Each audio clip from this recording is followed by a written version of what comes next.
கிறிஸ்துவில் மிகவும் பிரியமான தேவ பிள்ளைகளே, மறுபடியும் மகிமையின் நம்பிக்கை என்ற இந்த ஊழியத்தின் மூலமாக உங்களை சந்திப்பதிலே மிகுந்த சந்தோஷம். இந்த நாளிலும் இயேசு கிறிஸ்துவை குறித்து நிறைவேறின பழைய ஏற்பாட்டு தீர்க்க தரிசனங்கள் என்கிற தலைப்பின் கீழ் நிறைவேறின ஒரு தீர்க்க தரிசனத்தை நாம் பார்க்க இருக்கிறோம். இன்றைக்கு நாம் பார்க்க இருக்கிற தீர்க்க தரிசனம் ஆத்துமாவை மரணத்தில் ஊற்றி. இந்த வசனம் சொல்லப்பட்டிருக்கிற இடம் ஏசாயா தீர்க்கதரிசியின் புஸ்தகம் 53 அதிகாரம் 12 வசனம்.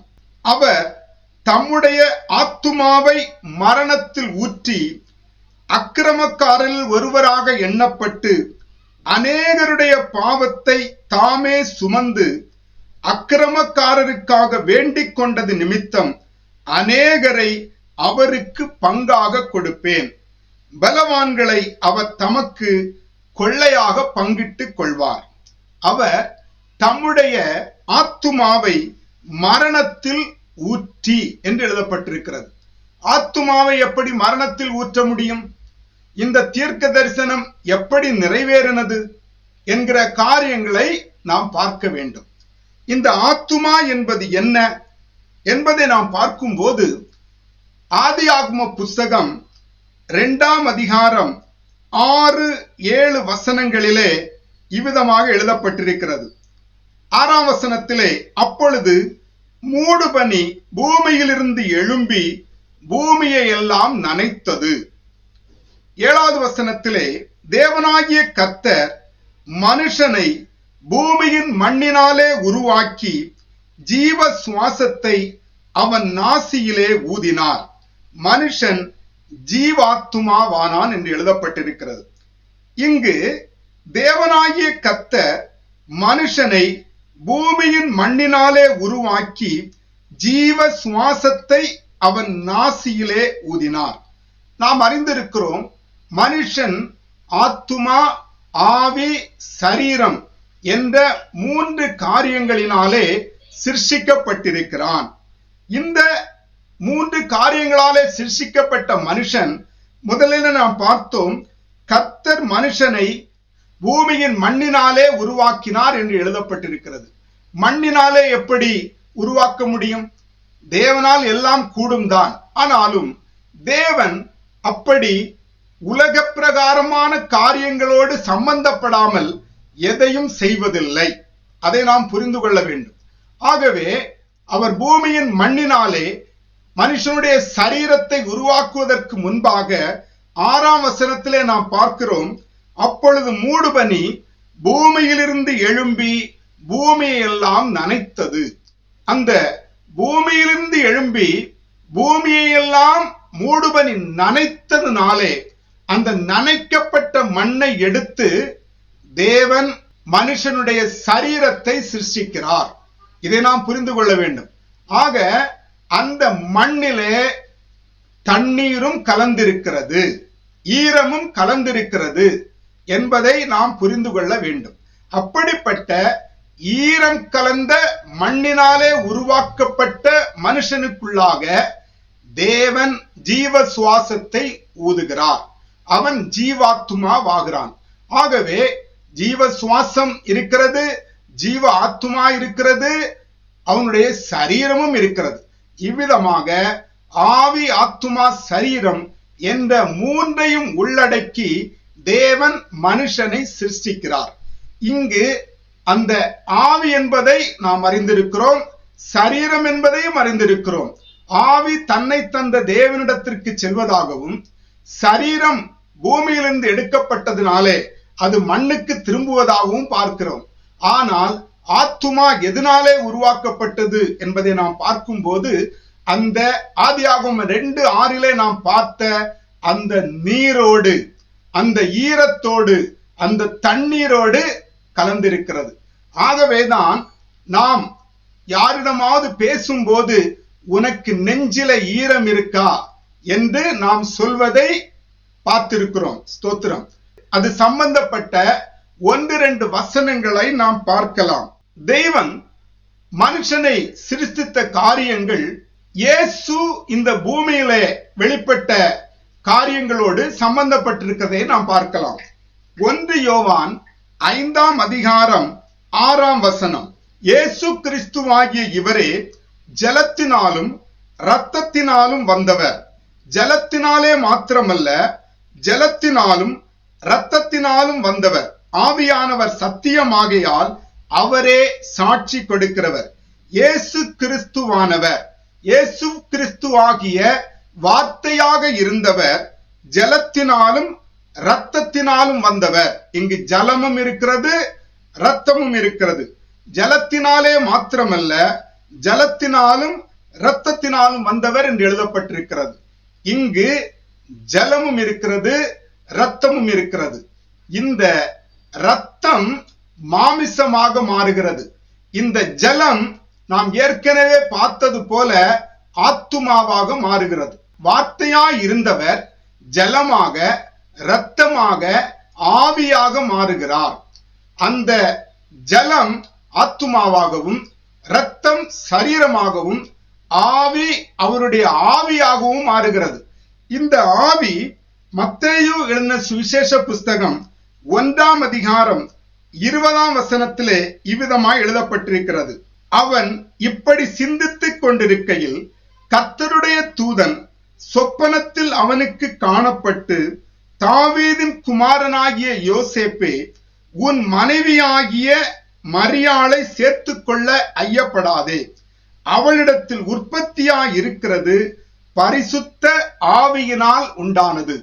பரிசுத்த ஆவியினால் உண்டானது என்பதை குறித்து ஒரு சிலர் சொல்லிக் கொள்ளுகிறார்கள், பரிசுத்த ஆவியானவரால் உண்டாயிருக்கிறது என்று.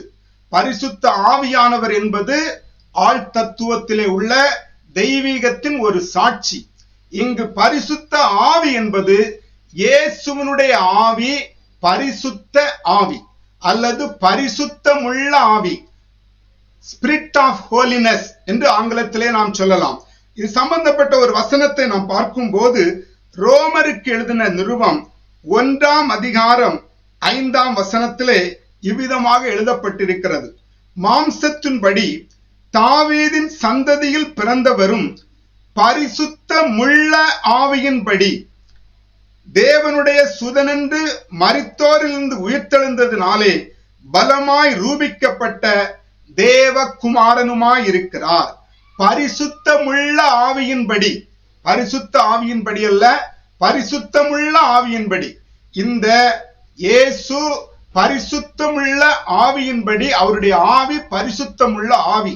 வார்த்தை ஜலமாக, இரத்தமாக, ஆவியாக மாற்றப்பட்டு, ஜலம் இயேசுடைய ஆத்துமாகவும் இரத்தம் இயேசுடைய சரீரமாகவும் ஆவி இயேசுனுடைய ஆவியாகவும், இயேசு பரிசுத்தராகவே அது பரிசுத்தமுள்ள ஆவியாகவும் இயேசு மரியாளின் வயிற்றிலே குழந்தையாக உருவாகிறார்.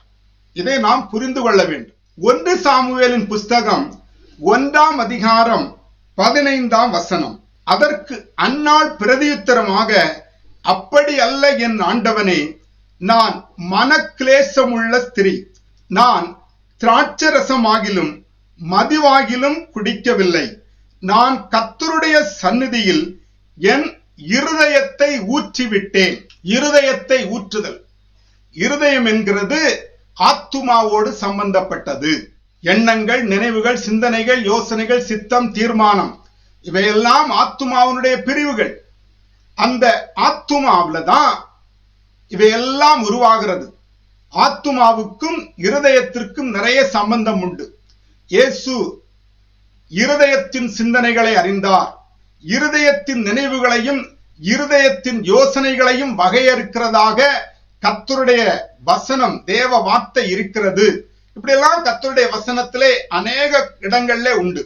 ஆகவே அந்த இருதயத்தை ஊற்றி விடுதல் என்பது ஆத்துமாவை ஊற்றுதல்.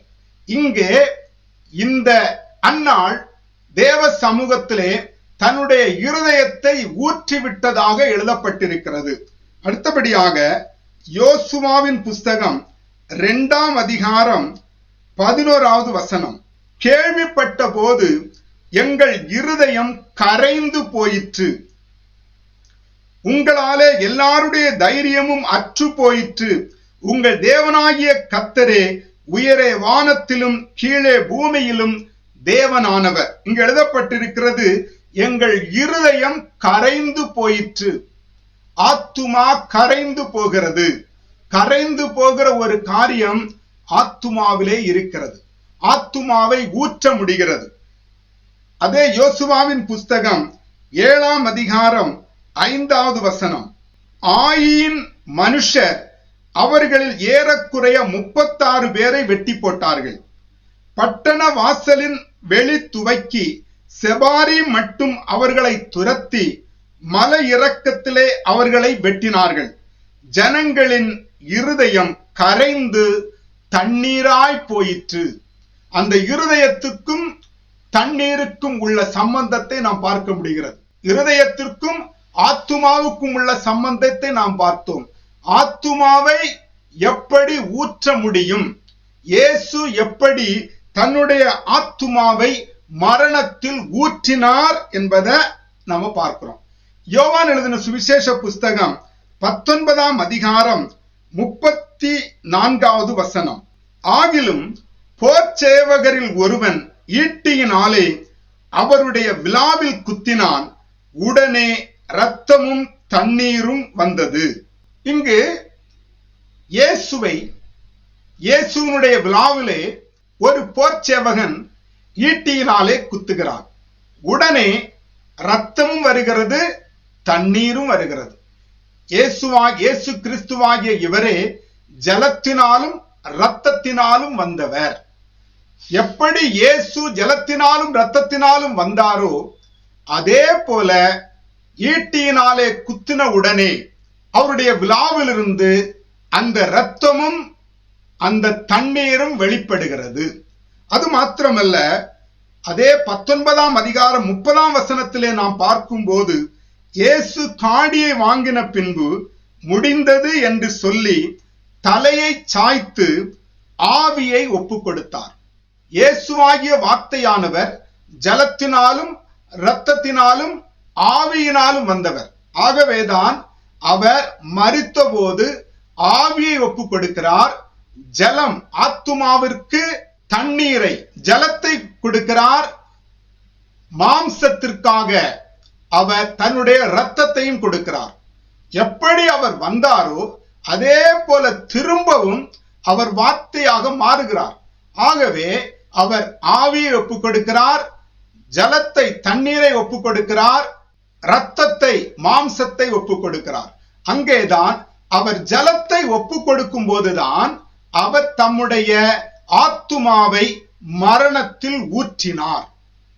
இயேசு ஏசாயா 53:12 சொல்லப்பட்டிருந்த அவர் தம்முடைய ஆத்துமாவை மரணத்தில் ஊற்றி என்று சொல்லப்பட்ட அந்த தீர்க்க தரிசனம் இப்படி யோவான் எழுதின சுவிசேஷ புஸ்தகம் 19ஆம் அதிகாரம் 34 நிறைவேறுகிறது. இயேசு தம்முடைய ஆத்துமாவை மரணத்தில் ஊற்றி அவரால் சொல்லப்பட்ட எல்லா தீர்க்க தரிசனங்களையும் நிறைவேற்றுகிறார். எவ்வளவு மேன்மை நம்முடைய ஆண்டவருக்கு! அவர் சொன்ன ஒரு தீர்க்க தரிசனம் கூட நிறைவேறாமல் போனதில்லை. இப்படிப்பட்ட மகிமையுள்ள தேவனை தெய்வமாக கொண்டிருக்கிற நாம் பாக்கியம் உள்ளவர்கள். இதை கேட்டுக்கொண்டிருக்கிற யாவரையும் கர்த்தர் ஆசீர்வதிப்பாராக.